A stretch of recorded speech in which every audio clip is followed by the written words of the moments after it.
बेटा आपने रासायनिक अभिक्रिया की परिभाषा पढ़ी। अब हमारा अगला टॉपिक क्या है, रासायनिक समीकरण की क्या परिभाषा, और इसे क्या कहते हैं इंग्लिश में, केमिकल क्या कहते हैं, इक्वेशन कहते हैं। देखो पहले परिभाषा को अपन पढ़ते हैं। क्या कहती है परिभाषा कि किसी रासायनिक अभिक्रिया में भाग लेने वाले तत्वों और यौगिकों को क्रमशः उनके प्रतीक और अणुसूत्र के रूप में लिखना ही क्या कहलाता है, रासायनिक समीकरण कहलाता है। एक बार दोबारा सुनिएगा, किसी रासायनिक अभिक्रिया में भाग लेने वाले तत्वों और यौगिकों को क्रमशः उनके प्रतीक और अणुसूत्र के रूप में लिखना ही क्या कहलाता है, रासायनिक समीकरण कहलाता है। देखो समझते बेटा इस परिभाषा को, ठीक है। देखो ये क्या है अपने सामने, हमने इससे जस्ट पहले क्या पढ़ी थी, रासायनिक अभिक्रिया की परिभाषा पढ़ी थी, और वहां पर मैंने आपको क्या दिया था, उदाहरण दिया था कि जब कोयले को क्या किया जाता है, ऑक्सीजन की उपस्थिति में क्या किया जाता है, जलाया जाता है, तो कार्बन डाइऑक्साइड गैस की क्या होती है, प्राप्ति होती है। अब ये क्या है, रासायनिक अभिक्रिया है, और किसी भी रासायनिक अभिक्रिया में देखिए एक तो क्या भाग ले रहा है, कोयला, यानी कि एक प्रकार क्या होगा, कोई भी आप तत्व मान लीजिए, क्या मान लीजिए, यौगिक मान लीजिए, ठीक है ना। इसी प्रकार से क्या काम आ रही है, ऑक्सीजन, और कौन सा यौगिक प्राप्त हो रहा है आपको, कार्बन डाइऑक्साइड प्राप्त हो रहा है। इसका मतलब क्या हुआ कि कोई भी जो अभिक्रिया है उस अभिक्रिया में या तो तत्व भाग लेंगे या क्या भाग लेंगे, यौगिक भाग लेंगे। तत्व का मतलब आप बहुत सारे बच्चे परमाणु भी कह सकते हैं, वैसे परमाणु और तत्व दोनों अलग अलग चीजें होती हैं, ठीक है ना, लेकिन अपन सामान्य शब्दों का यूज कर सकते हैं, है ना। तो परमाणु भी भाग ले लेते हैं। तो आप यहाँ पर आप देख रहे हैं कि अभिक्रिया जो है उस अभिक्रिया में तत्व या परमाणु या क्या भाग ले रहे हैं, आपके यौगिक भाग लेते हैं। और क्या किया जा रहा है, देखो ये क्या है, समीकरण है, रासायनिक समीकरण है। अब जो ये तत्व और जो यौगिक भाग ले रहे हैं, इन भाग लेने वाले यौगिकों को ही क्या कर दिया है हमने, इनके प्रतीकों के रूप में दर्शा दिया है। जैसे मैंने आपसे उदाहरण के लिए कहा, मैंने कहा कार्बन, और कार्बन का प्रतीक चिन्ह क्या होता है बेटा, सी, ठीक है ना। तो ये कार्बन क्या हुआ, कार्बन का प्रतीक चिन्ह क्या हो गया, सी हो गया।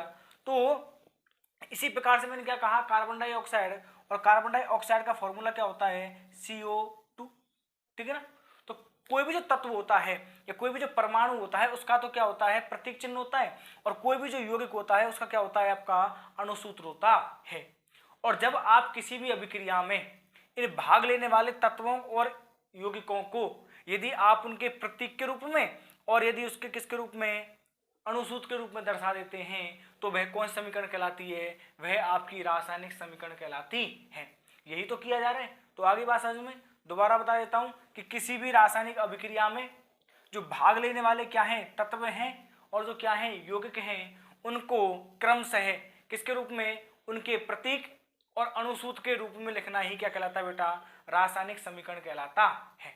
अब आपके सामने उदाहरण लिखा हुआ है, कोयला या फिर क्या कह सकते हैं आप, कार्बन को यदि जलाया जाए तो जलाने पर किसकी प्राप्ति हो रही है, कार्बन डाइऑक्साइड गैस की प्राप्ति हो रही है।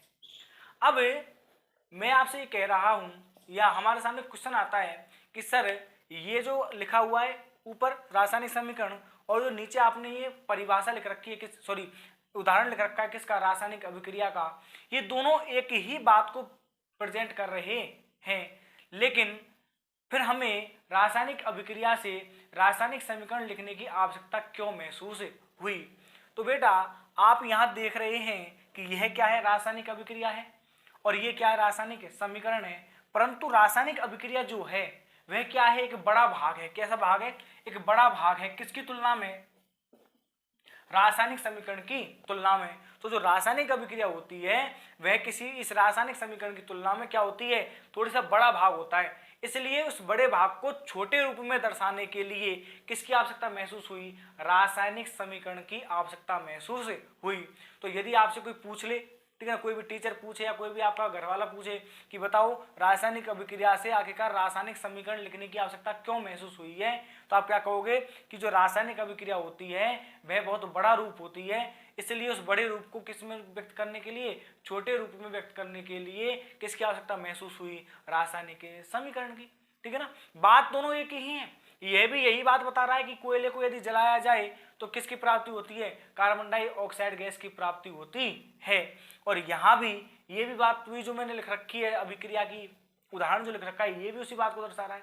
बस अंतर कितना है कि अभिक्रिया एक बड़ा रूप होती है और समीकरण कैसा रूप होती है बेटा, छोटा रूप होती है, ठीक है ना। एक बात और यही आपको याद रखनी है कि तो वो 3 गैसें होती हैं, एक होती है आपकी हाइड्रोजन, एक होती है आपकी ऑक्सीजन सामान्यतः जो अपन यहाँ अध्ययन करेंगे, और एक कौन सी होती है कार्बन डाइऑक्साइड गैस। गैसें तो बहुत है लेकिन सामान्यतः इन चैप्टरों में अपन इन 3 गैसों का सबसे अधिक क्या करने वाले हैं, अध्ययन करने वाले हैं। तो बेटा ऑक्सीजन जो होती है, किसी भी पदार्थ को जलाने के लिए हमें पर्याप्त मात्रा में क्या चाहिए होती है, ऑक्सीजन चाहिए होती है। तो ऑक्सीजन क्या करती है, जलाती है, ठीक है ना। यह हाइड्रोजन जो क्या है, एक ज्वलनशील गैस है, क्या है, ज्वलनशील गैस है, मतलब ये खुद भी जले जाती है। और जो कार्बन डाइऑक्साइड होती है वह लगी हुई आग को बुझाने में क्या आती है, काम आती है। आपने पढ़ा होगा, कक्षा 8 में पढ़ चुके हैं ये बात। तो मैं जलाती हूँ, मैं खुद जल जाती हूँ और मैं बुझाती हूँ। तो कैसे कह सकते हैं आप कि मैं जलाती हूँ, मैं बुझाती हूँ और मैं खुद भी जल जाती हूँ। तो ये तीनों गैसें एक दूसरे की बहन मान लीजिए, ऐसी कहती है, तीनों काम क्या है, अलग अलग है। ये कहती है कि मैं जलाती हूँ, ये कहती है कि मैं बुझाती हूँ, और ये कहती है कि मैं खुद भी जल जाती हूँ, ठीक है ना। तो याद रखिएगा, जलाने के लिए कौन सी गैस की आवश्यकता है, ऑक्सीजन गैस की क्या होनी चाहिए, पर्याप्त मात्रा होनी चाहिए, ठीक है बेटा।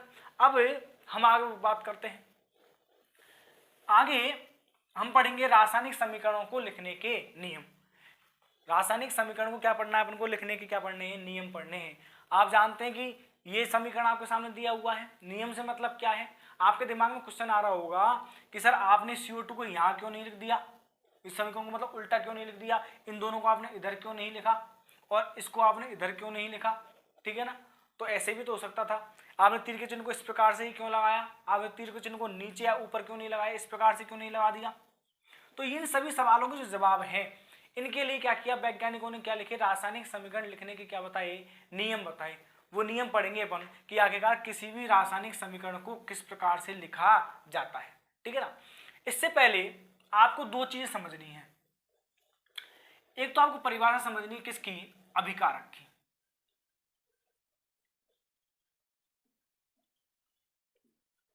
क्या होता है बेटा अभिकारक, तो नाम से पता चल रहा है, अभि मतलब क्या, अभिक्रिया, और कारक मतलब करने वाला, यानी कि जो क्या कर रहा है, वे पदार्थ जो क्या करते हैं, अभिक्रिया करते हैं, क्या करते हैं, अभिक्रिया करते हैं, किसी भी अभिक्रिया में क्या लेते हैं, भाग लेते हैं, क्या कहलाते हैं, आपके अभिकारक कहलाते हैं, क्या कहलाते हैं, अभिकारक। तो परिभाषा हो गई कि किसी भी रासायनिक अभिक्रिया में, किसी भी रासायनिक अभिक्रिया में भाग लेने वाले पदार्थ या क्रिया करने वाले पदार्थ क्या कहलाते हैं, अभिकारक कहलाते हैं। मैंने कहा था ना, अभि मतलब क्रिया, कारक मतलब करने वाला। तो किसी भी रासायनिक अभिक्रिया में वे पदार्थ जो क्या करते हैं, क्रिया करते हैं, क्या कहलाते हैं, अभिकारक कहलाते हैं, ठीक है ना। यानी कि मैं यदि इस एग्जाम्पल से समझाने का प्रयास करूं आपको, ठीक है ना, है तो ये रासायनिक समीकरण लेकिन इसका छोटा रूप ही तो है। तो ये दोनों क्या कर रहे हैं, क्रिया कर रहे हैं।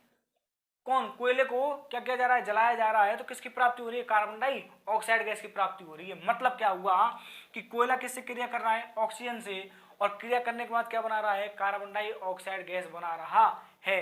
मतलब ये क्या कर रहे हैं, क्रिया कर रहे हैं, क्या कर रहे हैं, क्रिया कर रहे हैं। और क्रिया करने वाले तत्व हुए, चाहे परमाणु हो, चाहे क्या हो, पदार्थ हो, इन सभी को क्या कहते हैं अपन, अभिकारक कहते हैं। क्या कहते हैं बेटा, अभिकारक। इसी का दूसरा नाम होता है क्रियाकारक। देखो आ गया, क्रिया मतलब क्रिया, कारक मतलब करने वाला, तो क्रिया करने वाला, ठीक है ना। इसी के क्या कहते हैं अपन, अभिकर्मक। और इसे ही बेटा इंग्लिश में क्या कहा जाता है, रिएक्टेंट भी कहा जाता है, ठीक है ना। आप इंग्लिश चाहे याद रखें चाहे ना रखें, लेकिन पता हो जरूर होनी चाहिए कि इंग्लिश क्या होती है, ठीक है ना। तो अभिकारक कह लीजिए, क्रियाकारक कह लीजिए, अभिकर्मक कह लीजिए, और क्या कह लीजिए बेटा, रिएक्टेंट कह लीजिए, बात एक ही है। तो क्या परिभाषा हो गई अभिकारक की, कि किसी भी रासायनिक अभिक्रिया में क्रिया करने वाले पदार्थ क्या कहलाते हैं, अभिकारक या क्रियाकारक कहलाते हैं, ठीक है ना। अब मैं आपसे इसकी एक परिभाषा और बता देता हूं, जो आपकी बुक में भी दी गई है और सामान्यतः छोटे क्वेश्चनों में उससे पूछ भी लिया जाता है। तो वो कैसे बेटा, अभिकारक क्या है, अभिकारक क्या कर रहा है, क्रिया कर रहा है, और क्रिया करके क्या बनाएगा, एक नया पदार्थ बना लेगा, ठीक है ना। तो आप जानते हैं कि नया पदार्थ जो बनता है, मैंने आपको भौतिक और रासायनिक जब परिवर्तन पढ़ाए थे तब मैंने आपको बताया था कि नया पदार्थ जो बनेगा, ये कब बनेगा, नया पदार्थ जब बनेगा जब इसमें क्या होगा, रासायनिक परिवर्तन होगा बेटा। क्या होगा, रासायनिक परिवर्तन, यानी कोई भी जो आपने पदार्थ लिया था उस पदार्थ में क्या होगा, रासायनिक परिवर्तन होगा, और रासायनिक परिवर्तन होने के बाद क्या बन जाएगा, नया पदार्थ बने जाएगा। तो बेटा यहाँ पर कौन क्रिया कर रहा है, अभिकारक, यानी कि अभिकारक में क्या होगा, रासायनिक परिवर्तन होगा, और रासायनिक परिवर्तन होने के बाद नया पदार्थ बने जाएगा। ठीक है ना, इस नए पदार्थ को क्या कहते हैं वो बात की बात है, लेकिन मैं अभी अभिकारक की बात कर रहा हूं। तो अभिकारक ही तो वह पदार्थ है जिसमें क्या होता है, रासायनिक परिवर्तन होता है, और रासायनिक परिवर्तन होने के बाद क्या प्राप्त हो जाता है, आपको नया पदार्थ प्राप्त हो जाता है। तो इसकी दूसरी परिभाषा क्या हो गई बेटा, अभिकारक की दूसरी परिभाषा हो गई है कि वे पदार्थ जिसमें रासायनिक परिवर्तन होता है, वे पदार्थ जिसमें रासायनिक परिवर्तन होता है क्या कहलाते हैं, अभिकारक कहलाते हैं। क्या कहलाते हैं, अभिकारक कहलाते हैं। तो वे पदार्थ जिनमें क्या होगा, रासायनिक परिवर्तन होगा, क्या कहलाएंगे भैया, अभिकारक कहलाएंगे बेटा। क्या कहलाएंगे, अभिकारक कहलाते हैं। आगे बात समझ में। क्वेश्चन आपसे यहाँ कैसे पूछा जा सकता है, आपको ब्लैंकेट एंड खाली जगह भी दे सकता है, रिक्त स्थान, आपको एबीसीडी में पूछ सकता है, आपसे कह सकता है कि उस पदार्थ का नाम बताइए जिसमें रासायनिक परिवर्तन होता है, तो वो कौन सा है बेटा, अभिकारक है। कौन सा है, अभिकारक। तो अभिकारक वह पदार्थ है जिसमें क्या होता है, रासायनिक परिवर्तन होता है, याद रखेंगे आप। तो परिभाषा कितनी आ गई आपके पास, दो परिभाषाएं आ गई। ठीक है ना, पहली तो क्या थी कि किसी भी अभिक्रिया में क्रिया करने वाले पदार्थ या तत्व क्या कहलाते हैं, अभिकारक कहलाते हैं। और दूसरी परिभाषा क्या हो गई कि वे पदार्थ जिसमें रासायनिक परिवर्तन होता है क्या कहलाते हैं, अभिकारक कहलाते हैं। ठीक है बेटा, अब बात करते हैं अगली।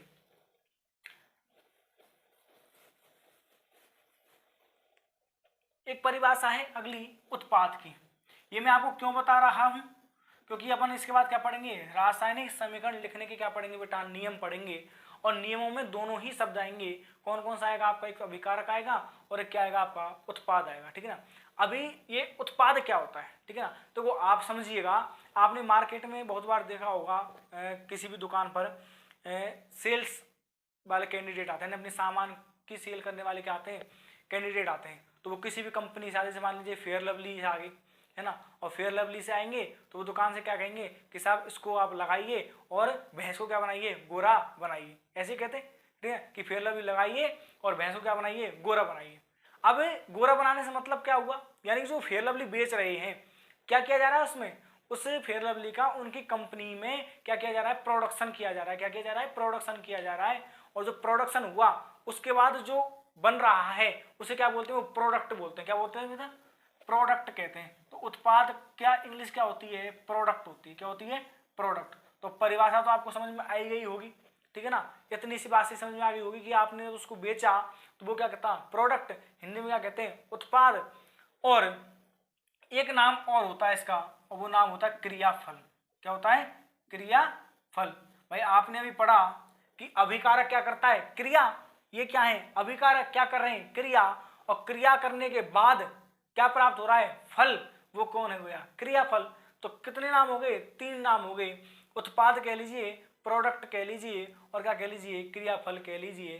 तो क्या परिभाषा हो जाएगी बेटा कि किसी भी रासायनिक अभिक्रिया में, किसी भी रासायनिक अभिक्रिया में बनने वाला पदार्थ, किसी भी रासायनिक अभिक्रिया में बनने वाला पदार्थ क्या कहलाता है आपका, उत्पाद ऑब्लिक प्रोडक्ट, या क्या कहलाता है, क्रियाफल कहलाता है। ठीक है ना। या दूसरी परिभाषा क्या हो सकती है कि किसी भी रासायनिक अभिक्रिया में अभिकारकों की क्रिया के फलस्वरूप, अभिकारकों की क्रिया के फलस्वरूप बनने वाला पदार्थ क्या कहलाता है, उत्पाद कहलाता है। तो आपको ज्यादा डिफिकल्ट परिभाषा याद नहीं रखनी, सिंपल सी याद रखिए कि किसी भी रासायनिक अभिक्रिया में बनने वाला क्या पदार्थ क्या कहलाता है, उत्पाद कहलाता है। क्या कहलाता है, उत्पाद। भूल भी जाए तो फेयर लवली को याद रखिएगा कि फेयर लवली लगाइए और भैंस को गोरा बनाइए। ठीक है ना। तो किसकी परिभाषा आ चुकी है, उत्पाद की आ चुकी है। ठीक है ना, किसी भी रासायनिक अभिक्रिया में बनने वाला पदार्थ क्या कहलाता है, उत्पाद या प्रोडक्ट या क्रियाफल कहलाता है। ठीक है ना। अब बेटा अपन बात करते हैं आगे, और बात करेंगे यहां पर रासायनिक समीकरण लिखने के नियमों की।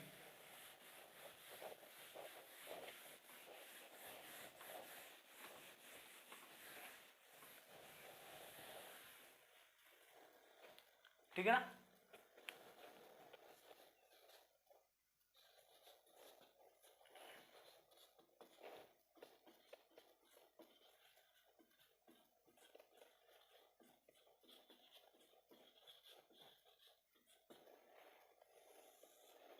देखिएगा मैं एग्जाम्पल देता हूँ, C+O2 क्या प्राप्त होगा आपको बेटा, CO2, ठीक है ना। देखिएगा वैसे तो हम नॉर्मल जानते हैं, जब तक हमने इतनी क्लास से पढ़ गए, हमने 9th पढ़ी, आपने 8th पढ़ी, 7th पढ़ी, कुछ ना कुछ रिएक्शंस तो आपने वहाँ पढ़ी हैं और वहाँ पर आप हमेशा ऐसे ही लिखते आए हुए हैं, ठीक है ना। जो भी चीज़ें क्रिया करती हैं उनको आप इधर लिखते हैं और जो बनता है आप उसे उधर लिखते हैं, ठीक है ना। लेकिन ये कैसे होता है, ठीक है ना, इसके लिए क्या है, नियम पढ़ रहे हैं अपन 10th क्लास में, क्या है उसके नियम दिए गए हैं कि किसी भी चीज़ को किस प्रकार से लिखा जाता है। याद रखना, नॉर्मली समझ लीजिए, आपको वैसे याद हो जाएंगे सारी चीज़ें, बस इतना पता होना चाहिए कि ये चीज़ यदि आ रही है तो इसे यहाँ पर दर्शाया जाएगा। तो देखो बेटा, पहला नियम क्या कहता है, मैंने आपको अभिकारक की परिभाषा बता दी, मैंने आपको उत्पाद की परिभाषा बता दी। अब बात करते हैं किसके, नियमों की। और नियमों में पहला नियम क्या कहता है आपका, कि रासायनिक समीकरण लिखते समय अभिकारकों में बेटा किससे दर्शा रहा हूं, आर से। अभिकारकों को कहां लिखा जाता है, हमेशा बाईं ओर लिखा जाता है। कहां लिखा जाता है, बाईं ओर लिखा जाता है। क्या कह रहा है बेटा पहला नियम, दोबारा गौर से सुनिएगा, कि रासायनिक समीकरण लिखते समय अभिकारकों को हमेशा कहां लिखा जाता है, बाईं ओर, जबकि उत्पाद को हमेशा कहां लिखा जाता है, दाईं ओर लिखा जाता है। कहां लिखा जाता है, दाईं ओर लिखा जाता है। और अभिकारक से प्रोडक्ट के मध्य क्या किया जाता है, एक तीर के चिन्ह का उपयोग किया जाता है। क्या कह रहा हूं मैं, दोबारा सुन लीजिएगा, कि रासायनिक समीकरण लिखते समय अभिकारकों को कहां लिखा जाता है, बाईं ओर, प्रोडक्ट को कहां लिखा जाता है, दाईं ओर लिखा जाता है। और इन दोनों के मध्य एक तीर के चिन्ह का क्या किया जाता है, उपयोग किया जाता है, जिसकी दिशा अभिकारक से कहां होती है, उत्पाद की ओर होती है। आप ये तो जानते हैं ना बायां क्या होता है, दायां क्या होता है, ठीक है ना। देखो जब हम लिखते हैं तो हमारा जो ये हाथ होता है उल्टा, इसे तो कौन सा हिस्सा बोलते हैं, बायां। और जिधर हमारा क्या होता है, सीधा हाथ होता है, उसे क्या बोलते हैं, दायां, ठीक है ना। हाथ तो जानते हैं ना, ये उल्टा, उल्टे को क्या बोलते हैं, बायां या बाम। और दायां यानी कि दाहिना, ठीक है ना, यानी दक्षिण हस्त भी कहते हैं, तो एक ही बात है, ठीक है ना, याद रखिएगा। तो पहला नियम क्या है बच्चों, दोबारा बता देता हूं, कि रासायनिक समीकरण लिखते समय उत्पाद को हमेशा कहां लिखा जाता है, बाईं ओर, अभिकारक को कहां लिखा जाता है, बाईं ओर, उत्पाद को कहां लिखा जाता है, दाईं ओर लिखा जाता है। और उनके मध्य एक तीर के चिन्ह का उपयोग किया जाता है, जिसकी दिशा कहां से, अभिकारक से कहां होती है, उत्पाद की ओर होती है। ये आपका तीर का चिन्ह है, ये इसका क्या होता है, मुंह, ये इसकी क्या होती है, पूंछ। तो मैंने दिशा की बात कही ना, तो मुंह होगा किसकी तरफ, प्रोडक्ट की तरफ, और पूंछ होगी किसकी तरफ, अभिकारक की तरफ, ठीक है बेटा। दूसरा नियम क्या कहता है अपना, दूसरा नियम ये कहता है कि यदि मान लीजिएगा किसी भी रासायनिक अभिक्रिया में दो, मिनिमम कितने, दो और दो से अधिक क्या है, अभिकारक हैं या क्या है, उत्पाद हैं। क्या कहा जा रहा है अगले नियम में, कि यदि किसी भी रासायनिक अभिक्रिया में दो या दो से अधिक या तो क्या हो, अभिकारक हो या क्या हो, उत्पाद हो, तो रासायनिक समीकरण लिखते समय उनके मध्य कौन से चिन्ह का, धन चिन्ह का, यानी कि प्लस के चिन्ह का क्या किया जाएगा, उपयोग किया जाएगा। दूसरा नियम क्या कह रहा है, दोबारा सुनना, शॉर्ट बता देता हूं नियम क्या है, ठीक है ना, कि यदि कोई भी जो रासायनिक समीकरण है ना, या मान लीजिए कोई भी क्या रासायनिक अभिक्रिया है, उसमें उत्पाद कितने, अभिकारक कितने, दो हैं मिनिमम, या दो से क्या है, अधिक हैं। इसी प्रकार से जो उत्पाद बन रहे हैं वो भी क्या है, कम से कम दो हैं या क्या है, दो से अधिक हैं। यदि ऐसी कंडीशन आ रही है किसी भी अभिक्रिया में, तो जब आप उसकी क्या लिखेंगे, उस अभिक्रिया की रासायनिक समीकरण लिखेंगे, तो उन अभिकारकों या उन उत्पादों के मध्य किसका चिन्ह लगाया जाएगा, धन चिन्ह लगाया जाएगा, प्लस का चिन्ह लगाया जाएगा। जैसे कि आप उदाहरण में देख सकते हैं, ठीक है ना, कार्बन किससे क्रिया कर रहा है, ऑक्सीजन से। कितने अभिकारक हैं, दो अभिकारक हैं। मैंने क्या कहा था, मिनिमम यदि दो हैं या फिर दो से क्या है, अधिक हैं, तो मिनिमम कितने, दो, तो किसका चिन्ह का यूज करेंगे अपन, धन चिन्ह का क्या करेंगे, उपयोग करेंगे इनको लिखते समय। उत्पाद में तो एक ही है, और जब उत्पाद में एक ही है तो आप कोई भी चिन्ह का उपयोग नहीं करने वाले, ठीक है ना। ये नियम किसके लिए? दो या दो से अधिक होने पर है, ठीक है। अगला नियम क्या कहता है भाई, सुनो।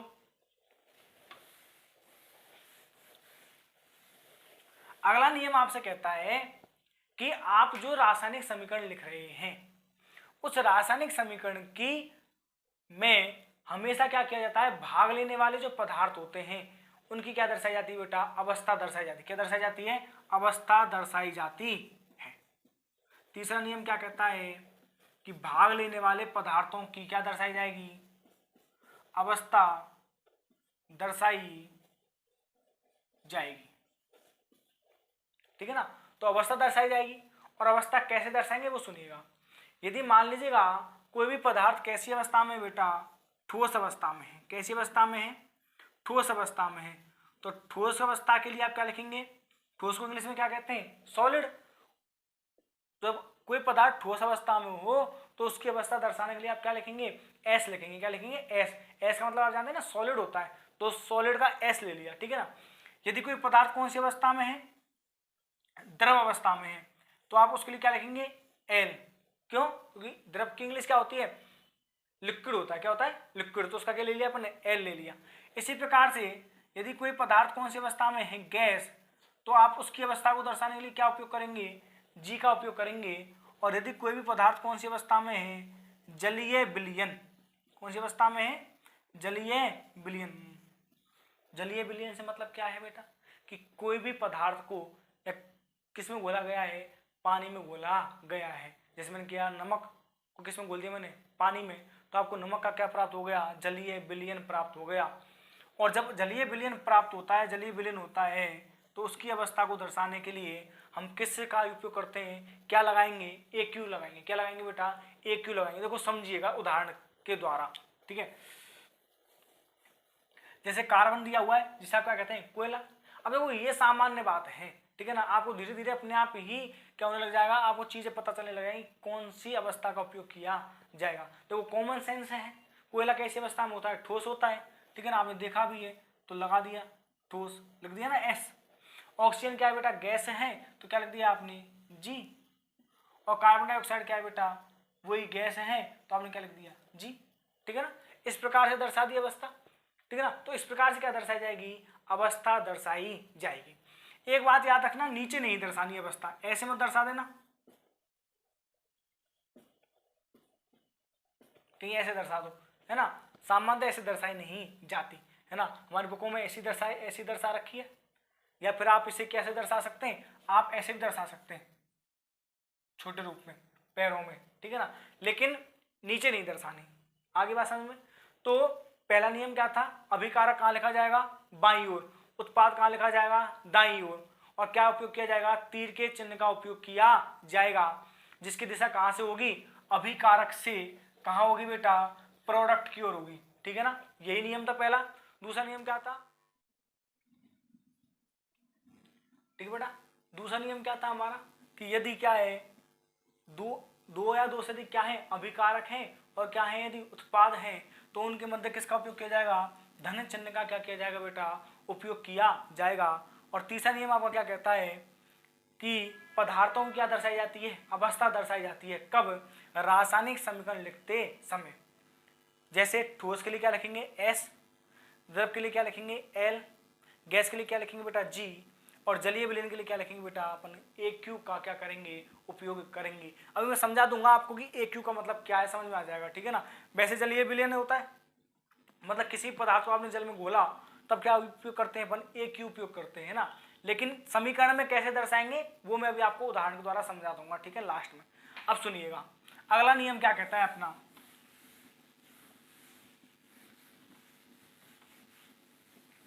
मैं पहले आपको एक उदाहरण लिख देता हूं बोर्ड पे।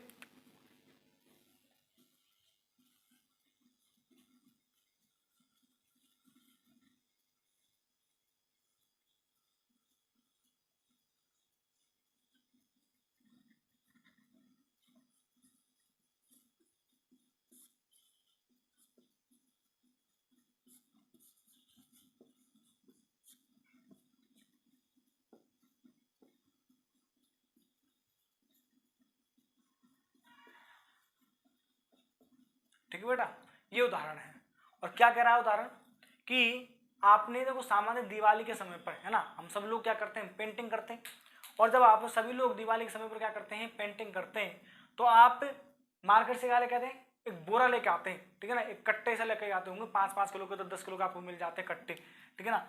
उससे आप सामान्य क्या बोलते हैं, गाँव की भाषा में टंटा कहते हैं, क्या कहते हैं, कली का टंटा कहते हैं। उसी का नाम क्या है, सामान्य बिना बुझा चूना, ठीक है ना, क्या है, बिना बुझा चूना। आप क्या करते हैं, आप उसमें जल मिलाते हैं, तो बिना बुझे चूने में क्या मिलाया जाता है, जल। और जब उसमें जल मिलाया जाता है बेटा, तो आपको चूने का पानी प्राप्त होता है। क्या प्राप्त होता है, चूने का पानी प्राप्त होता है, जिसकी क्या करते हैं, आप सफेदी करते हैं, ठीक है ना। अब देखो, आप जानते हैं जब आप मार्केट से लेके आए किसको, बिना बुझे हुए चूने को, तो वो कैसा था, ठोस था, इसलिए आप इसकी अवस्था दर्शाएंगे, क्या लिखेंगे, एस लिखेंगे। क्या लिखेंगे, एस, ठीक है ना। जल क्या होता है, द्रव होता है, और द्रव अवस्था के लिए अपन क्या लिखते हैं बेटा, एल लिखते हैं। क्या लिखते हैं, एल।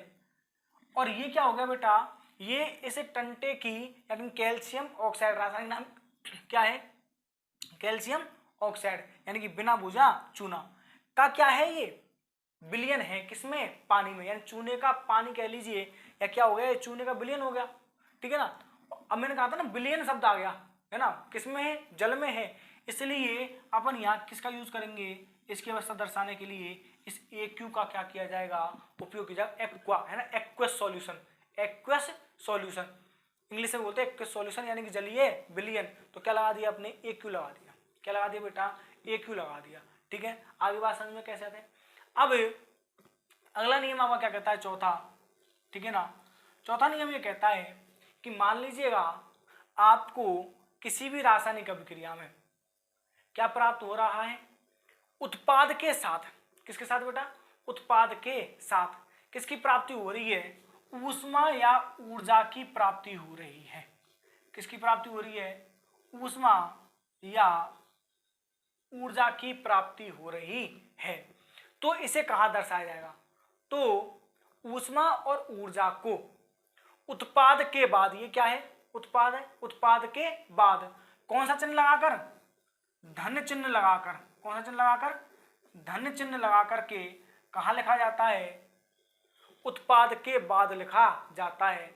दोबारा सुनिएगा, नियम क्या कहता है बेटा, चौथा नियम अपना क्या कह रहा है कि यदि हमें किसकी प्राप्ति हो रही है, उत्पाद के साथ ऊष्मा या ऊर्जा की प्राप्ति हो रही है, तो किसी भी रासायनिक समीकरण लिखते समय या कोई भी रासायनिक समीकरण लिखते समय उसे हमेशा उत्पाद के बाद कौन सा चिन्ह लगाकर, धन चिन्ह लगाकर के लिख दिया जाता है, ठीक है ना। अब आप बेटा जानते हैं कि ये क्या है, बिना बुझा चूना, और जब आप इसमें जल मिलाते हैं तो आपको क्या प्राप्त होता है, बुझा हुआ चूना या चूने का पानी प्राप्त हो जाता है।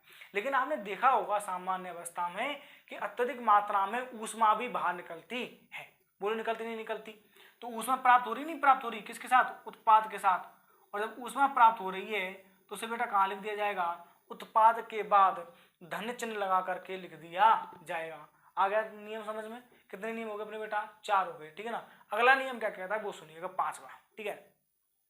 अगला नियम आपका कहता है, देखो कोई भी जो रासायनिक अभिक्रिया है, ठीक है ना, कोई भी जो क्या बेटा रासायनिक अभिक्रिया है, उस रासायनिक अभिक्रिया को होने के लिए, उस रासायनिक अभिक्रिया को पूरा होने के लिए तो वो निश्चित मात्रा में क्या चाहिए होता है बेटा, ताप चाहिए होता है, ठीक है ना।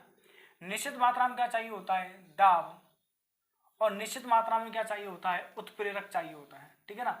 तो क्या कहा गया है, दोबारा सुनना बेटा, मैं क्या कह रहा हूं कि कोई भी जो रासायनिक अभिक्रिया है आपकी, कोई भी क्या है, रासायनिक अभिक्रिया है, उस रासायनिक अभिक्रिया को होने के लिए निश्चित अवस्था में या निश्चित मात्रा में ताप चाहिए, दाब चाहिए और उत्प्रेरक कैटालिस्ट चाहिए, ठीक है ना। इन तीनों में से कुछ ना कुछ की क्या होती है, आवश्यकता होती है। अब मान लीजिएगा इन तीनों में से किसी भी चीज की क्या है, आवश्यकता है, तो रासायनिक समीकरण जब लिखा जाएगा उस अभिक्रिया का, तो इन तीनों को कहां पर दर्शाया जाएगा। आगे बात समझ में, तो देखो एक एग्जाम्पल समझते हैं।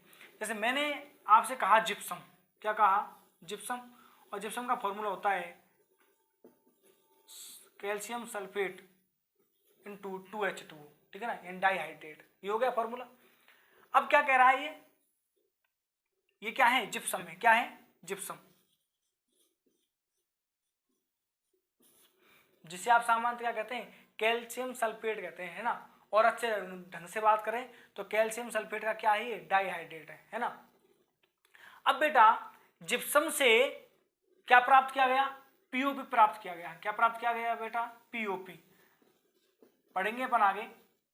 यानी कि पीओपी का मतलब क्या हो गया, प्लास्टर ऑफ पेरिस, ठीक है ना, प्लास्टर ऑफ पेरिस का नाम सुना होगा आपने। तो पीओपी प्राप्त किया गया, यानी प्लास्टर ऑफ पेरिस प्राप्त किया गया। जिप्सम से पीओपी प्राप्त करने के लिए हमें निश्चित तापमान चाहिए होता है, और उस तापमान की बेटा वैल्यू होती है 373 केल्विन ताप। कितना केल्विन ताप होता है, 373 केल्विन ताप। इतना ताप चाहिए होता है आपको किसके लिए, जिप्सम को पीओपी में बदलने के लिए। तो निश्चित तापमान हुआ या नहीं हुआ, और निश्चित तापमान हुआ क्या होने के लिए, इस अभिक्रिया को होने के लिए। तो बेटा नियम यही है अपना कि यदि किसी भी अभिक्रिया को होने के लिए जो निश्चित ताप चाहिए, निश्चित दाब चाहिए, निश्चित क्या चाहिए, उत्प्रेरक चाहिए, उसे कहाँ दर्शाया जाएगा, तो उसे हमेशा तीर के चिन्ह के ऊपर दर्शाया जाता है। कहाँ दर्शाया जाता है, तीर के चिन्ह के ऊपर दर्शाया जाता है। तो बेटा अपना अगला जो नियम था वो क्या कहता है कि किसी भी रासायनिक अभिक्रिया में आवश्यक ताप, दाब और उत्प्रेरक को हमेशा समीकरण लिखते समय तीर के चिन्ह के ऊपर दर्शाया जाता है। ठीक है बेटा, अगला नियम और लास्ट और फाइनल नियम क्या है वो सुनिएगा। फाइनल नियम और अपना अंतिम नियम कहता है बेटा कि किसी भी समीकरण की या कोई भी जो आप रासायनिक समीकरण लिख रहे हैं वह कैसे लिखी जाती है, हमेशा संतुलित लिखी जाती है। कैसे लिखी जाती है बेटा, संतुलित। तो लास्ट और फाइनल नियम क्या कहता है अपना कि किसी भी रासायनिक अभिक्रिया की हमेशा कैसी रासायनिक समीकरण लिखी जाती है, संतुलित रासायनिक समीकरण लिखी जाती है, बैलेंस केमिकल इक्वेशन लिखी जाती है। मैंने आपको क्या दी, रासायनिक अभिक्रिया दी, और मैंने कहा बेटा क्या लिखिए आप, रासायनिक समीकरण लिखिए। क्या लिखिए, उसकी रासायनिक समीकरण लिखिए। तो आप कैसे लिखेंगे, हमेशा संतुलित लिखेंगे। कैसे लिखेंगे बेटा, संतुलित रासायनिक समीकरण लिखेंगे। ठीक है ना, ये क्या हो गए बेटा अपने नियम हो गए। क्या हो गए, नियम। ठीक है ना, आपको टेंशन लेने की आवश्यकता नहीं है, आप केवल समझिए, अच्छे से समझिए। मैंने आपको पहले ही बता दिया था, पूरे चैप्टर के नोट्स आपको मेरे टेलीग्राम चैनल पर प्रोवाइड यानी उपलब्ध करवा दिए जाएंगे, है ना।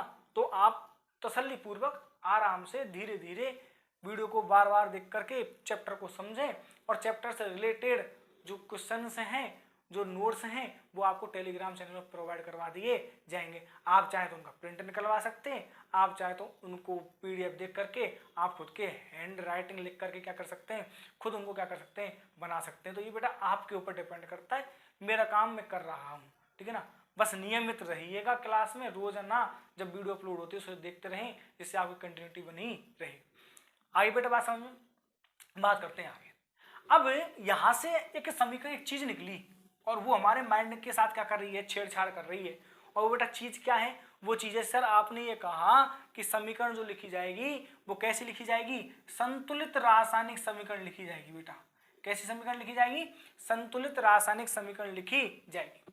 तो सर संतुलित रासायनिक समीकरण होती क्या है, ठीक है ना, तो वो अपन पहले बात कर लेते हैं बेटा। ठीक है ना, समझिएगा क्या होती है संतुलित रासायनिक समीकरण।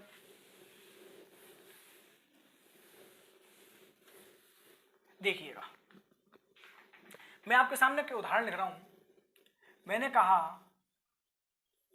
कि मैग्नीशियम के रिबन, रिबन मतलब फीता, मतलब मैग्नीशियम जो धातु होती है उसका पतली सी बना रखी है, स्ट्रिप्ट बना रखी है बेटा, है ना, पतली सी लेयर बना रखी है, उसे क्या कह रहे हैं अपन, रिबन कह रहे हैं। फीता आपने देखा होगा बहुत बार। तो मैग्नीशियम के फीते को यदि जलाया जाए, जलाने का मतलब देखो आप समीकरणों को रट नहीं सकते, बहुत सारी समीकरण हो जाती हैं। ठीक है ना, अभी तो चलो आपकी छोटी सी क्लास है, तो कैसे याद रखेंगे, तो तरीका याद रखिए। मैंने क्या कहा, मैग्नीशियम के रिबन को जलाने पर, जलाने का मतलब क्या होता है, ऑक्सीजन से अभिक्रिया, जलाने पर आपको मैग्नीशियम ऑक्साइड का, किसका बेटा, मैग्नीशियम ऑक्साइड का क्या प्राप्त होता है, श्वेत चूर्ण प्राप्त होता है। देखो आप कक्षा 9 में, ठीक है ना, यौगिकों के निर्माण पढ़ चुके थे, सूत्रों का निर्माण किया था आपने। तो जब आपने सूत्रों का निर्माण कर लिया था, वो आपको आता होगा, नहीं आता तो आप एक बार पुनः जो आपके नोट सर ने आपको लिखवाए होंगे वहां पर जा करके आप एक बार उसको बनाना जरूर सीख लें, क्योंकि बेटा समीकरण बहुत हैं, है ना। मैं जैसे कहता हूँ मैग्नीशियम ऑक्साइड है, यदि आपको बनाना आता ना तो आपको याद रखने की आवश्यकता नहीं पड़ेगी, आप दिमाग में तुरंत क्लिक कर जाएगा कि हाँ ये है। यदि आप भूल भी जाते हैं तो आप उस सिक्के द्वारा जो आपको सिखाया गया था 9th में उसके द्वारा आप क्या कर सकते हैं, बना सकते हैं, और ये आपको आना चाहिए, ठीक है ना। तो क्योंकि हमारे में बेटा क्या दे रखी है, शब्द समीकरण दे रखी है, क्या दे रखी है, शब्द समीकरण, ठीक है ना। आपने रासायनिक समीकरण पढ़ी, उस रासायनिक समीकरण के दो प्रकार दे रखे हैं, एक तो होता है शब्द समीकरण और एक होता है प्रतीक समीकरण। ये प्रतीक समीकरण ही पढ़ रहे हैं अपन, ठीक है ना। तो जो शब्द समीकरण जो बेटा दे रखी है, यानी कि इनको किस रूप में व्यक्त करना, शब्दों के रूप में व्यक्त करना। देखो कैसे, मैग्नीशियम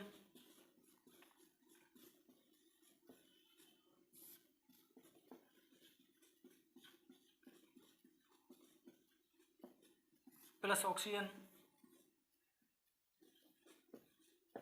मैग्नीशियम ऑक्साइड, ये मैग्नीशियम है ना, शॉर्ट में लिख दिया समझाने के लिए।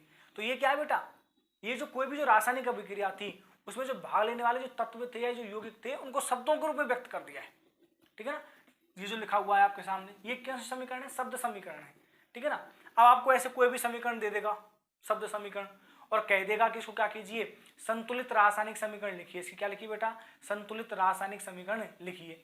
तो आप संतुलित रासायनिक समीकरण तभी तो लिख पाएंगे जब आपको चीजें क्या होंगी, पर्याप्त रूप से क्या होंगी, आपको याद होंगी। अब आपको एक तो बेटा 30 तक के क्या याद होने चाहिए, तत्व याद होने चाहिए, परमाणु क्रमांक 30 तक के क्या होने चाहिए, आपको तत्वों के प्रतीक याद होने चाहिए, ठीक है ना। क्योंकि देखो मैग्नीशियम का आपको पता ही नहीं होगा कि मैग्नीशियम को किससे दर्शाया जाता है, तो फिर आप लिखोगे कैसे। इसी प्रकार से बेटा अब देखो, वैसे तो नॉर्मल है मैग्नीशियम ऑक्साइड का, लेकिन यदि मान लीजिएगा आप भूल गए, आपको पता ही नहीं है फॉर्मूला क्या होता है, तो यदि आपने कक्षा 9 अच्छे ढंग से पढ़ी है और वहां पर यदि आपने रासायनिक सूत्रों का निर्माण पढ़ा है तो आप बेटा वहां से आसानी से क्या लिख देंगे, इसका फॉर्मूला डिस्क्राइब करके लिख देंगे या बना लेंगे। आप मान लीजिए भूल गए तो ये भी आना चाहिए, ठीक है ना। इस साल से यानी कि आपको पता है कि आप लोग जो है 2025 में एग्जाम देंगे। अभी जो 2024 में जो बेटा एग्जाम हुआ, आप जानते हैं कि राजस्थान बोर्ड में क्या बदल चुका है बेटा, पैटर्न बदल गया है पेपर का, ठीक है ना। कुछ % कोर्स और कम कर दिया गया था इस बार। तो अब जो बेटा पेपर का जो पैटर्न आ रहा है ना, वो इसमें 2024 से पहले तो ऐसी शब्द समीकरणें नहीं आती थी, लेकिन 2024 से ऐसी शब्द समीकरणें भी आने लग गई हैं, है ना। और कहने लग गया है एग्जामिनर कि शब्द समीकरण दे करके कि दी गई समीकरण की क्या लिखिए, आप रासायनिक समीकरण लिखिए। तो बेटा चीजें अपने आप को उस प्रकार से परिपक्व कर लीजिए कि हमें कहीं भी किसी भी चीज में क्या नहीं आए, समस्या नहीं आए, ठीक है ना। चलिए बात करते हैं आगे। यदि आपको मान लीजिएगा आप नहीं आते, आप भूल चुके हैं बनाना, तो आप मुझे कमेंट बॉक्स में कमेंट डाल दीजिएगा। जब बहुत सारे बच्चे कमेंट डाल देंगे, पता चल जाएगा कि बहुत सारे बच्चों की ये समस्या है, तो मैं एक दिन क्लास लेके आपको यौगिकों का निर्माण करना भी सिखा दूंगा, ठीक है बेटा। तो मैं जो समझा रहा था उसकी बात करते हैं, ठीक है ना। मैं बात कर रहा था संतुलित और असंतुलित रासायनिक समीकरणों की। उदाहरण ले लिया मैंने आपसे, और क्या कहा है मैंने, मैग्नीशियम के फीते को जलाने पर मैग्नीशियम ऑक्साइड का क्या प्राप्त होता है बेटा, श्वेत चूर्ण प्राप्त होता है। अब देखिए समझिएगा कि संतुलित क्या है और असंतुलित रासायनिक समीकरण क्या है, ठीक है ना। मैं आपके सामने एक उदाहरण और लिख रहा हूं।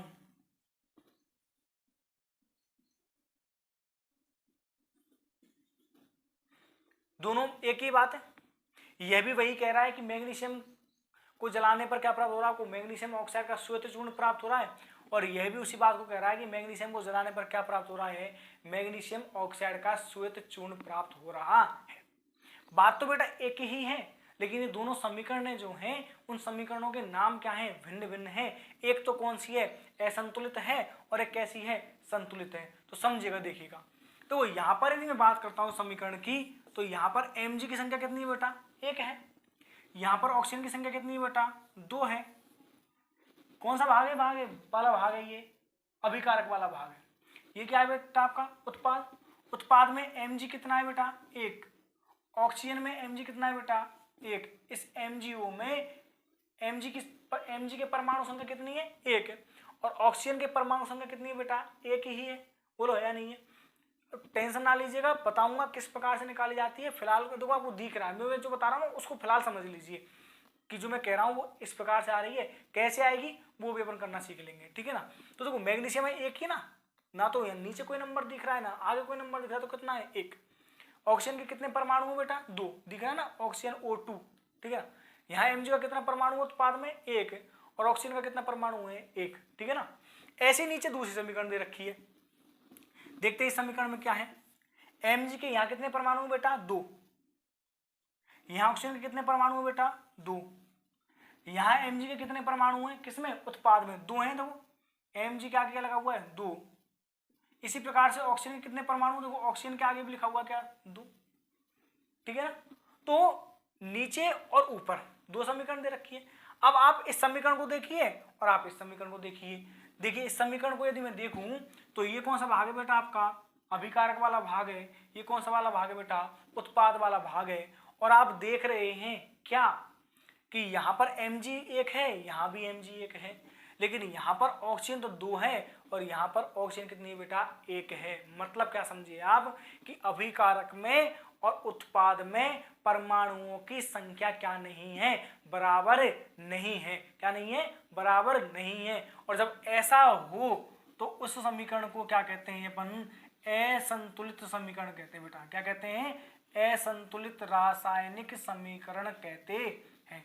तो क्या परिभाषा हो गई बेटा असंतुलित रासायनिक समीकरण की, कि ऐसी रासायनिक समीकरण जिसमें अभिकारक और उत्पाद में, ऐसी रासायनिक समीकरण जिसमें अभिकारक और उत्पाद में उपस्थित परमाणुओं की संख्या क्या नहीं होती, समान नहीं होती है। ऐसी रासायनिक समीकरण असंतुलित रासायनिक समीकरण कहलाती है। अब ऐसा लग रहा है कि इसका शरीर ही नहीं है। क्या नहीं है, शरीर ही नहीं है, क्योंकि पहले कुछ संख्या थी, अब संख्या में क्या आ गई है, कमी आ गई है। तो ऐसा लग रहा है कि शरीर नहीं है, केवल कंकाल ही कंकाल दिखाई दे रहा है। इसलिए इसका दूसरा नाम क्या हो जाता है बेटा, कंकाली।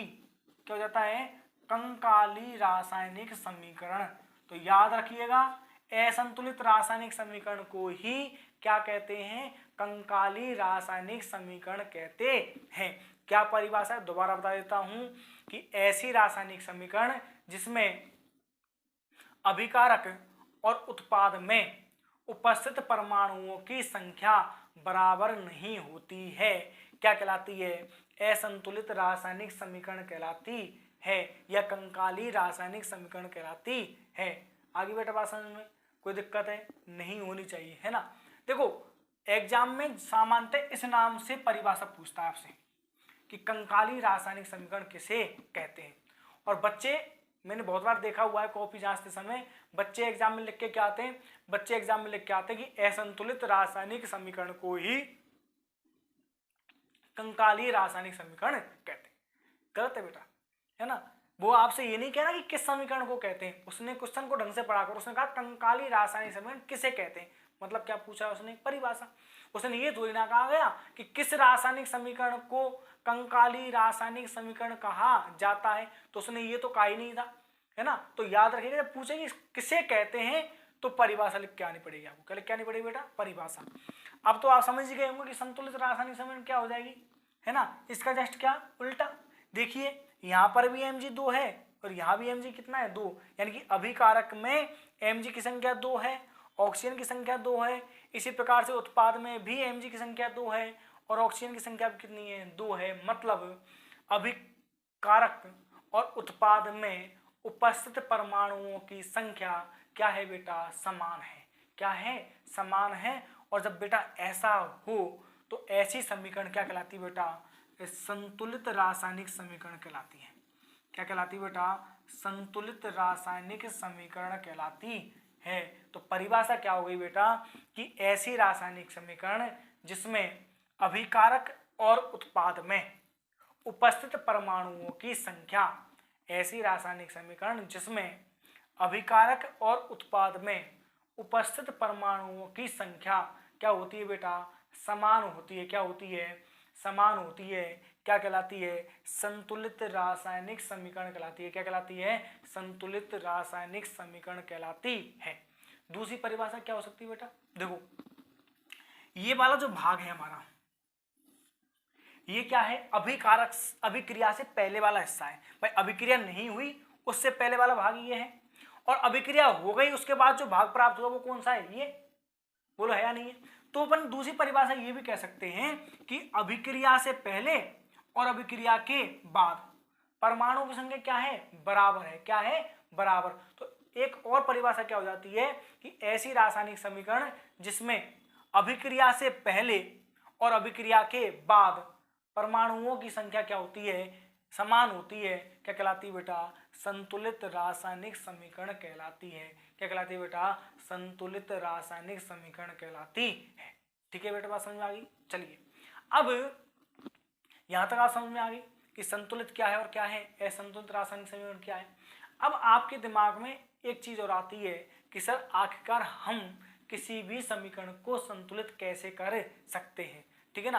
क्या क्वेश्चन आता है बेटा आपके में कि आप किसी भी समीकरण को संतुलित कैसे करोगे?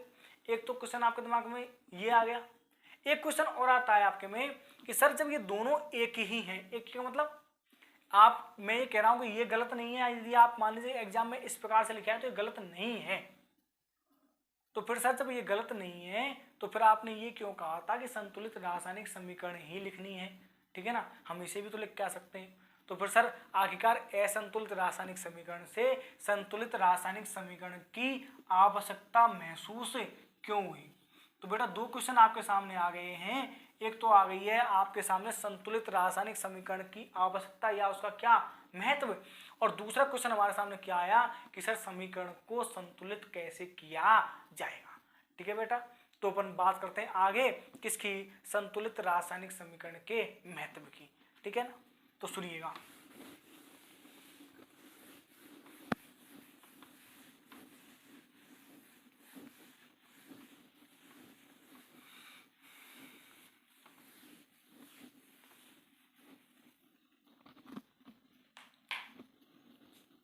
अगली अपना बेटा टॉपिक क्या है? संतुलित रासायनिक समीकरण का महत्व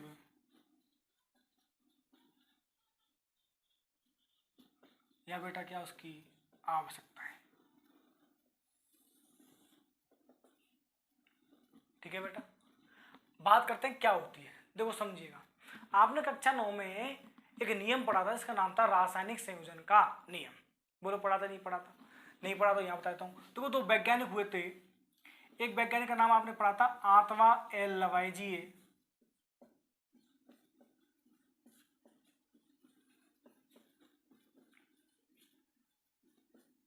और एक आपने पढ़ा था J L Proust, Joseph L Proust. दो वैज्ञानिक आपने पढ़े थे, और इन दोनों वैज्ञानिकों ने नियम दिया था जिसका नाम था रासायनिक संयोजन का नियम। और इस नियम के अंतर्गत बेटा एक नियम आया था, इस नियम को अपन कहते हैं द्रव्यमान संरक्षण का नियम। कौन सा नियम कहते हैं बेटा उसे? हम द्रव्यमान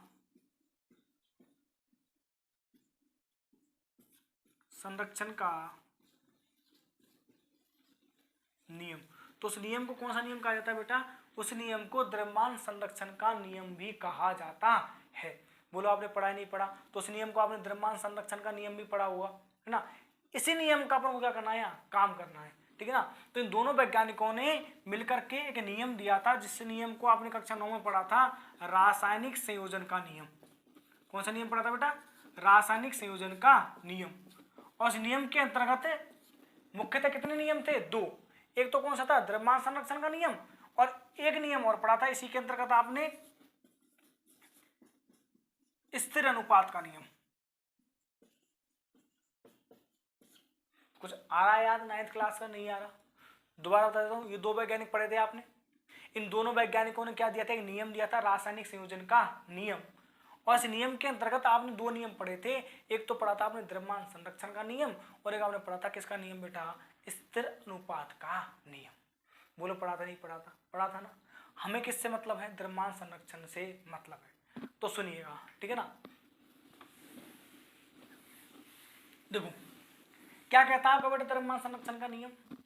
आपका द्रव्यमान संरक्षण का नियम ये कहता है कि आप द्रव्यमान को, तो मैं पहले आपको नॉर्मल समझा देता हूँ, ठीक है ना। अपन पहले नॉर्मली एग्जाम्पल से समझ लेते हैं, दैनिक एग्जाम्पलों से। देखो आप सामान्यतः आटा पिसवाने के लिए जाते, सॉरी गेहूं को पिसवाने के लिए जाते हैं, आटा तो पिसा पिसा होता है, गेहूं पिसवाने के लिए जाते हैं। अब जब मान लीजिएगा आप चक्की पर गए, ठीक है ना, क्या पिसवाने के लिए, गेहूं पिसवाने के लिए, और मान लीजिएगा आप 40 किलो क्या लेके गए थे, गेहूं लेके गए थे। क्या लेके गए थे बेटा, 40 किलो क्या लेके गए थे, गेहूं लेके गए। जब आप 40 किलो गेहूं लेके गए तो चक्की वाले ने क्या किया होगा, चक्की वाले ने क्रिया की, किसकी, पीसने की। कौन सी क्रिया की बेटा, उसने पीसने की क्रिया की, यानी उसने गेहूं को पीसा होगा और पीसने पर उसने क्या प्राप्त किया कर लिया होगा, आटा प्राप्त कर लिया होगा। बोलो है या नहीं है। अब जब आप 40 किलो गेहूं लेके गए तो अब मम्मी ने कहा कि बेटा एक दिन हो गया, पिस गया होगा, आप उसको क्या कर लीजिए, जो हमने 8 गेहूं डाले थे उनको आप पिसे हुए क्या ले आइए, आटे को लेके आइए। कहाँ से, चक्की से। आप चक्की वाले के पास गए। तो बेटा मैं आपसे क्वेश्चन ये कह रहा हूं कि बताइएगा आप चक्की वाले से कितना आटा लेके आएंगे, 40 किलो लेके आएंगे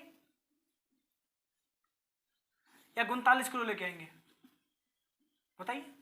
आप वहां से कितना लेके आएंगे, 40, क्योंकि आपने 40 किलो दिया था, आप कितना लेके आएंगे, 40 किलो लेके आएंगे। ऐसा तो है नहीं कि सर हम बहुत ज्यादा दानी हैं कि भैया चक्की वाले तूने तो बहुत ज्यादा काम किया है और तू तो पूरा भूत बन गया था, नहा गया था आटे में, तो तूने मेहनत की है, पसीना पसीना आया है, इसलिए तू ऐसा कर 1 किलो आटा मुझे क्या दे दे, कम दे दे। ऐसा तो होगा नहीं। और ना ही ऐसा होगा कि भैया चक्की वाला आपसे कह दे कि बेटा अहो भाग्य हमारे जो आप यहाँ गेहूं पिसवाने आए, है ना, तो इसलिए बेटा ऐसा कर कि तू मेरे पास गेहूं पिसवाने आ गया तो मेरे भाग्य खुल गए, इसलिए तू ऐसा कर 1 किलो मुझसे क्या ले जा, एक्स्ट्रा फालतू क्या ले जा, आटा ले जा। ऐसा भी नहीं हुआ होगा। मतलब जितना पहले आप दे के आए उतना ही आप वहां से लेके आए, ठीक है ना, जो दोगे वही लोगे, ठीक है। मतलब ना तो आप 40 किलो से 39 किलो आटा लेके आए और ना उसने आपको 40 से कितना दिया, 41 किलो दिया। तो मतलब जितना द्रव्यमान पहले था, क्रिया, ये क्या है, क्रिया है, क्या है, क्रिया, और क्रिया किसकी हो रही है बेटा, पीसने की हो रही है। किसकी हो रही है, पीसने की क्रिया हो रही है। तो क्रिया से पहले भी कितना है, 40 किलो, और क्रिया के बाद भी कितना है बेटा, 40 किलो। बोलो है या नहीं है। ठीक है, मैं द्रव्यमान संरक्षण का नियम समझा रहा हूं आपको। किस नियम समझा रहा हूं, द्रव्यमान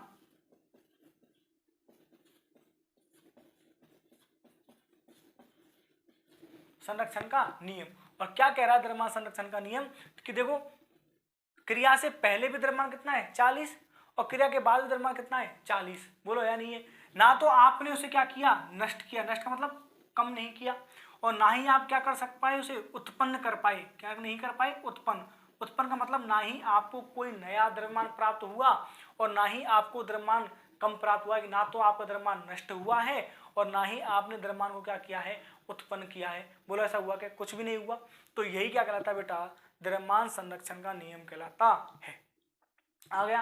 अब इसे अपने शब्दों में कहते हैं कि द्रव्यमान संरक्षण के नियम के अनुसार द्रव्यमान को ना तो क्या किया जा सकता है, उत्पन्न किया जा सकता है, और ना ही द्रव्यमान को क्या किया जा सकता है, नष्ट किया जा सकता है। मतलब क्रिया से पहले और क्रिया के बाद संपूर्ण द्रव्यमान क्या रहता है, संरक्षित रहता है। क्या रहता है, संरक्षित रहता है। बोलो होता है नहीं होता। ठीक है ना, दोबारा बता देता हूँ क्या कहता है अपना द्रव्यमान संरक्षण का नियम, जो आपने 9th क्लास से पढ़ा था कि द्रव्यमान को ना तो क्या किया जा सकता है, उत्पन्न, और ना ही द्रव्यमान क्या किया जा सकता है, नष्ट किया जा सकता है। अर्थात किसी भी अभिक्रिया में अभिक्रिया से पहले और अभिक्रिया के बाद संपूर्ण द्रव्यमान क्या रहता है, संरक्षित रहता है।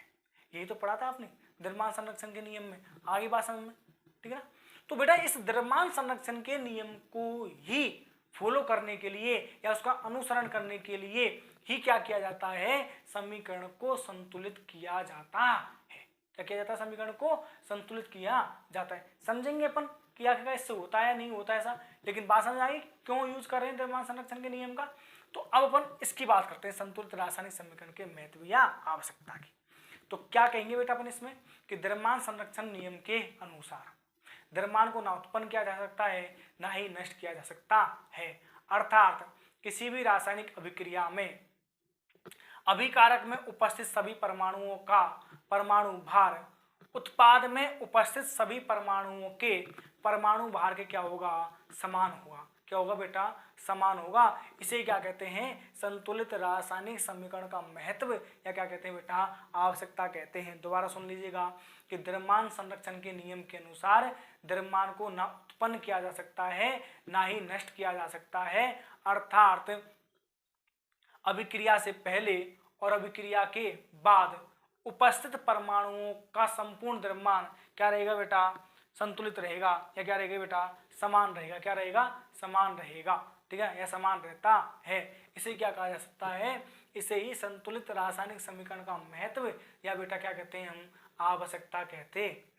आगे बात समझ में, ठीक है ना। एक बार और बोल देता हूँ, कोई दिक्कत हो, कि द्रव्यमान संरक्षण के नियम के अनुसार द्रव्यमान को ना उत्पन्न किया जा सकता है ना ही नष्ट किया जा सकता है, अर्थात किसी भी रासायनिक अभिक्रिया में अभिकारक में उपस्थित परमाणुओं का परमाणु भार उत्पाद में उपस्थित परमाणुओं के भार के क्या होगा, बराबर होगा।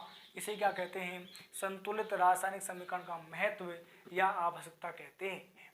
अब बेटा इस बात को अपन प्रूव करके देखते हैं। अभी आपने जो दो समीकरण लिखी, ठीक है ना, उसके हिसाब से अपन प्रूव करके देखते हैं कि क्या वास्तविकता में ऐसा हो रहा है क्या। ठीक है ना, ये टॉपिक आपका यही समाप्त हो गया बेटा, है ना, ये टॉपिक आपका क्या हो गया, यही समाप्त हो गया। लेकिन अब मैं आपको केवल जांच करवा के बता रहा हूँ कि क्या रियल में सर ऐसा होता है क्या, कि यदि हम असंतुलित जो रासायनिक समीकरण लिखेंगे असंतुलित, उसमें दोनों ओर द्रव्यमान बराबर नहीं होगा, और संतुलित में क्या दोनों ओर परमाणु का द्रव्यमान बराबर हो जाएगा क्या। तो ये अपन जांच करके देख लेते हैं। देखो Mg प्लस O2 क्या प्राप्त हुआ आपको बेटा, मैग्नीशियम ऑक्साइड। ठीक है ना, तो ये क्या है, असंतुलित रासायनिक समीकरण है। क्या पढ़ा था अपन ने कि असंतुलित रासायनिक समीकरण में क्या नहीं होगा, अभिकारक में और उत्पाद में जो भाग लेने वाले जो परमाणु हैं उनका संपूर्ण द्रव्यमान क्या नहीं होगा, बराबर नहीं होगा। तो बेटा जांच करके देखते हैं। देखो Mg का परमाणु क्रमांक कितना होता है, परमाणु क्रमांक एटॉमिक नंबर कितना होता है बेटा, 12। तो इसका परमाणु भार कितना हो जाएगा, 24। ठीक है ना, एक ऑक्सीजन का क्या होता है परमाणु क्रमांक 8 और परमाणु भार कितना होता है बेटा, 16। एक ऑक्सीजन का होता है 16, दो का कितना हो जाएगा, 32। कितना होगा बेटा, दोनों को जोड़ेंगे तो कितना आ जाएगा, 56। तो यानी कि अभिकारक में जो उपस्थित परमाणु हैं उनका टोटल परमाणु भार कितना आ रहा है, 56 आ रहा है। कितना आ रहा है, 56। यहां देखूंगा बेटा Mg की संख्या कितनी है, 1, तो Mg का कितना होता है परमाणु भार, 24। ठीक है ना, परमाणु भार के द्वारा भी आप समझा सकते हैं, आप संख्या के द्वारा भी समझा सकते हैं।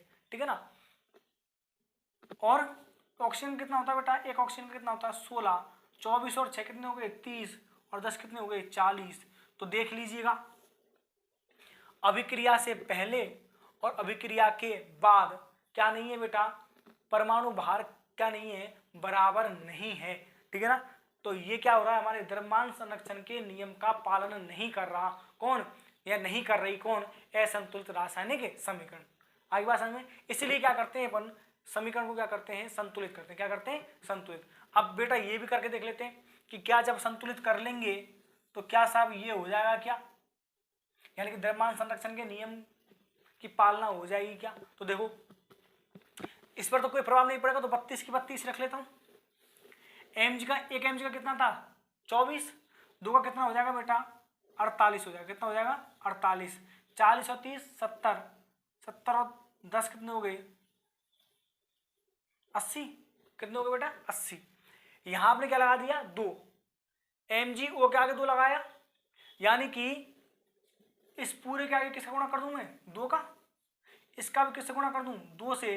40 गुना कितना हो जाएगा, 80। तो आपने बेटा देखा कि जैसे ही परमाणुओं की संख्या क्या हो गई, बराबर हो गई, दोनों ओर द्रव्यमान संख्या भी क्या हो गई है, बराबर हो गई है। अर्थात संतुलित रासायनिक समीकरण क्या हो रही है, जो नियम होता है, सॉरी, जो संतुलित रासायनिक समीकरण होती है वह द्रव्यमान संरक्षण के नियम की क्या करती है, पालना करती है। आगे बेटा बात समझ में, तो आपने जो पढ़ा वो क्या कर लिया आपने, यहाँ पर प्रूफ भी कर लिया है। ठीक है बेटा, अब हमारा टॉपिक कौन सा है, हमारा अगला टॉपिक है कि आखिरकार समीकरण को किस प्रकार से संतुलित किया जाएगा। और इसकी बेटा क्लास हम करेंगे कल। तब तक के लिए हंसते रहिए, मुस्कुराते रहिए और दांतों को फाड़ते रहिए।